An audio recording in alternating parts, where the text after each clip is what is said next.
Good morning friends. Welcome to my YouTube channel glorious legal web. आपके साथ आपके वकील मित्र नसीम अख्तर। पिछला वीडियो में मैंने एक टॉपिक जो है रिक्यूजल फ्रॉम द केसेस, अपने जज अपने आप को किसी केस से अलग कर लेते हैं, इस संदर्भ में डिस्कस किए थे। तो मैंने उस केस में वर्बल ऑर्डर 6 अप्रैल की बात की, लेकिन अल्टीमेटली हमारे 13 तारीख को जो आर्गूमेंट हुआ और अल्टीमेटली हमारे जज साहब उनके ऊपर अपना ऑर्डर पास कर दिया। इस संदर्भ में आज उसी विषय में चर्चा करेंगे। तो सबसे जो आप सब जानते हैं, चूंकि ये लाइव और different type of the video social media में काफ़ी वायरल है कि अरविंद केजरीवाल अपने केस का खुद आर्गूमेंट किया, इन पर्सन अफेयर हुआ और अपने 10 पॉइंट्स कोर्ट के सामने रखा और 10 पॉइंट ऐसा रखा कि इस कारणों से और उनको लगता है कि वो अप्रीहेंशन उनके है कि उन्हें जस्टिस नहीं मिलेगा और इसलिए इस केस से जस्टिस को अलग होना चाहिए। तो आइए देखते हैं डिटेल्स हमारे इस केस में 13 तारीख को जो आर्गूमेंट हुआ था, मैटर इन्वॉल्विंग अरविंद केजरीवाल। तो हम ये देखते हैं कि recusals refer to the situations where a judge withdraw from the hearing a case due to potential basis conflict of interest or likelihood of prejudice. The principles is rooted in natural justice and maxim जो है Nemo जुडेक्स इन कॉजा सुआ, इसका मतलब no one should be जज in their own case, no one should be जज in their own cases.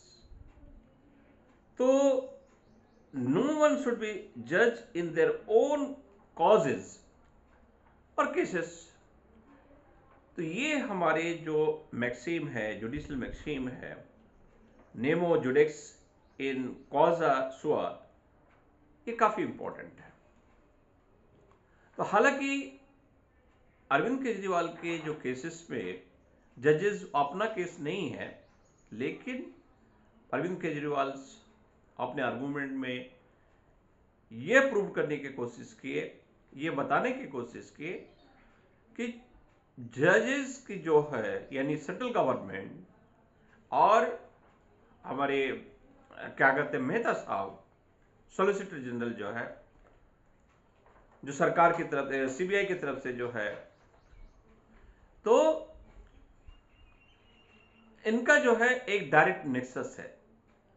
जज उन्होंने बाद में एक एफिडेविट भी दाखिल किया कि जज साहब के दो लड़के जो प्रैक्टिस में हैं, किस तरह की गवर्नमेंट मैंने पैनल लॉयर के रूप में उनको किस तरह से असाइनमेंट मिलता है, किस तरह से केस मिलता है, इन सब बातों पर। तो आइए देखते हैं। Recusals refer to situations where a judge withdraw from the hearing a case due to potential basis conflict of interest or likelihood prejudice. The principles is rooted in natural justice.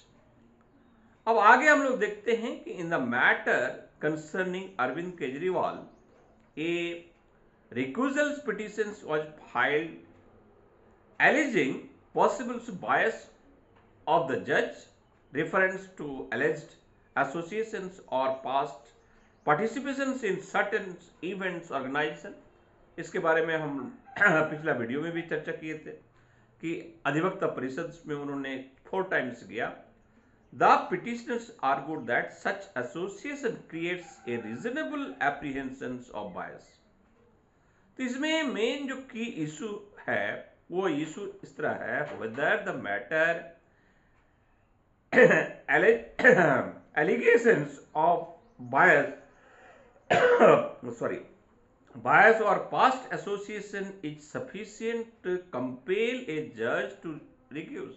अब सवाल पैदा होता है, उन्होंने एलिगेशन कही है, अपना argument कही है कि उन्होंने सच एंड सच ऑर्गेनाइजेशंस में इस बॉडी में 4 टाइम्स अफेयर हुआ, जिसका आइडियोलॉजी हमारे पिटिशनर के से आइडियोलॉजी से डिफर करते हैं। तो इस तरह की जो क्या कहते हैं पार्टिसिपेशन है जज साहब का, क्या ये एक ग्राउंड बन सकता है रिक्यूजल का? ये सवाल खड़ा होता है। तो कहने का मतलब ये है कि यहां पे जो है whether the mere allegations of basis और past association is sufficient to compel a जज टू रिक्यूज। अब कोर्ट फाइंडिंग जो कर रहा है 13 तारीख को जो बहस हुआ, उससे finding the court rejected the recusal plea. Court reject कर दिया, अरविंद केजरीवाल के प्ली को रिजेक्ट कर दिया और उन्होंने कहा नहीं, यही कोर्ट सुनेंगे। तो court rejected the recusal plea lying down important principle. उन्होंने प्रिंसिपल किया, number 1 presumption of the judicial integrity.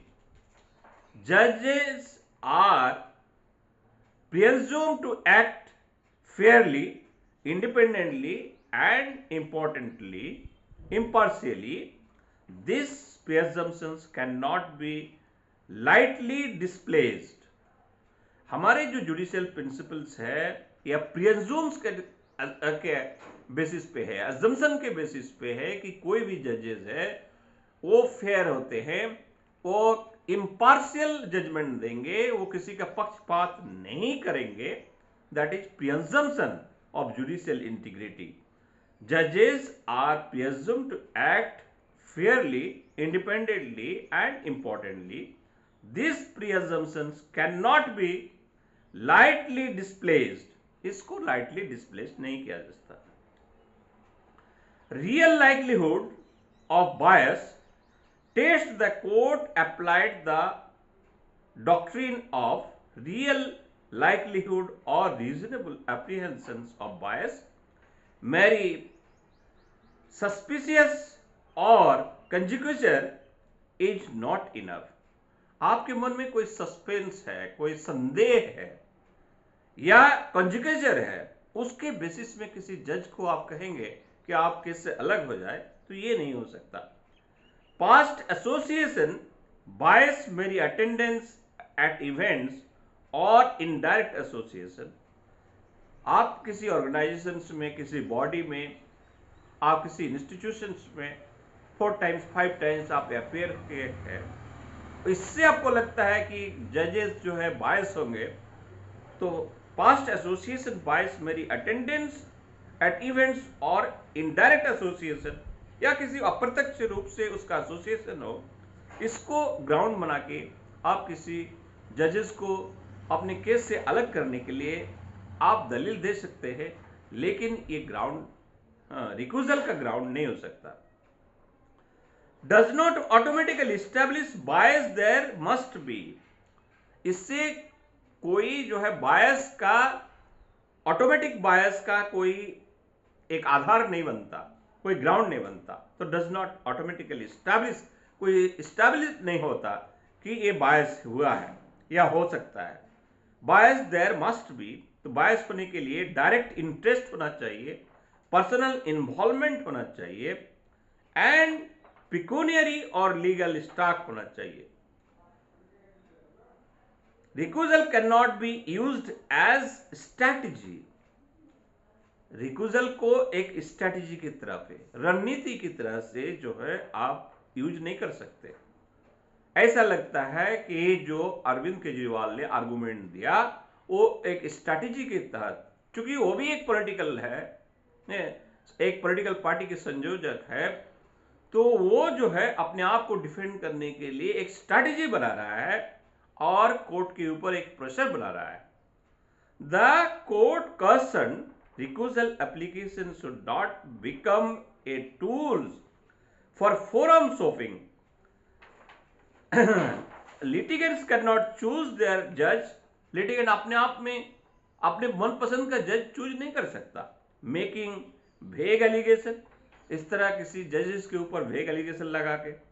Creating artificial ground, आप एक आर्टिफिशियल ग्राउंड क्रिएट करते हैं, कृत्रिम ग्राउंड आप कोर्ट में प्रस्तुत करते हैं। And legal principles, legal principles reformed and reaffirmed, legal principles reaffirmed, the order reinforces settled law from precedents like Ranjit Thakur versus Union of India, Supreme Court advocate on record, association cases. And key takeaway, justice must not only be done but also seen to be done. Justice must not only be done, justice सिर्फ होना ही नहीं बल्कि justice को दिखना भी चाहिए। justice हुआ है ये कहना, लेकिन justice हुआ है ये दिखना भी चाहिए, यानी धरातल में लोगों को लगना चाहिए कि justice हुआ है। तो key takeaway, justice must not only be done but also seen to be done, but the seen to be done standard is objective, not based on subjective fears. Doctrine explain reasonable apprehension test. Would a reasonable informed person think there is a real possibility of bias? तो आप जब किसी बायस की बात करते हैं तो court को लगना चाहिए कि वाकई ही रियल क्या पॉसिबिलिटी है बायस का, तब जाके ऐसे सिचुएशंस में किसी केस से वो अलग रिक्यूजल हो सकते हैं। तो रिक्यूजल डिनाइड, और अल्टीमेटली जो है कोर्ट रिक्यूजल को डिनाइड किया। कोर्ट ने वार्निंग भी दिया। The court strongly observe filing baseless recusal petition, ये एक बेसलेस रिक्यूजल पिटीशन है। अंडरमाइंस जुडिशरी को अंडरमाइन कर रहे हैं। डिलेज जस्टिस को डिले करने के लिए।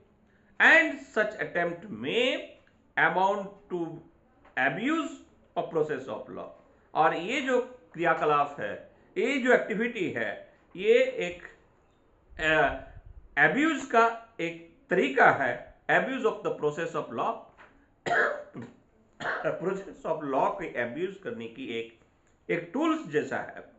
And practical courtroom insight, very important for every advocate. Number one, against frivolous recusal petition, ये frivolous recusal petition था to protect judicial continuity and to oppose delay tactics by opposite parties. And lastly हम लोग कह सकते हैं कि 13 अप्रैल 2026 का जो ऑर्डर है in the Arvind Kejriwal matter establish recusal is exceptional not routine. ये रिक्यूजल पिटिशन जो होता है वो एक्सेप्शनल होता है, not routine. Allegation must be specific, कोई भी एलिगेशन जो आपको लगता है बायस होगा, जजमेंट ठीक से नहीं दे पाएगा, वो स्पेसिफिक होना चाहिए एंड सब्सटेंट होना चाहिए एंड लीगली सस्टेनेबल होना चाहिए। कोर्ट्स विल नॉट परमिट, और इस तरह का पिटिशन, रिक्यूजल पिटिशन को कोर्ट परमिट नहीं कर सकता। And litigants to manipulate bench composition, और ये लिटिगेंट जो है बेंच का जो कंपोजिशन है उसको मैनिपुलेट करने का कोशिश कर रहे हैं। तो ऑनलाइन हम लोग कोर्ट आर्गुमेंट कर सकते हैं कि mere allegations of bias without cogent material does not satisfy the test of real likelihood of bias. Recusal cannot be permitted to become an instrument of forum shopping. तो ये था हमारा ओवरऑल जो 13 तारीख की जो आर्गुमेंट से हमारे माने कोर्ट का जो जजमेंट है, कहिए ऑर्डर कहिए, तो इसी के ऊपर हम लोग आज चर्चा किए। तो फ्रेंड्स, होप सो कि आपको ये डिस्कशन अच्छा लगा होगा। अगर वीडियो अच्छा लगे आप स्वयं देखें, वीडियो को आगे बढ़ाएं, हमारे यूट्यूब चैनल को सब्सक्राइब करें। Have a nice day. फिर मिलेंगे अगला वीडियो में। जय हिंद।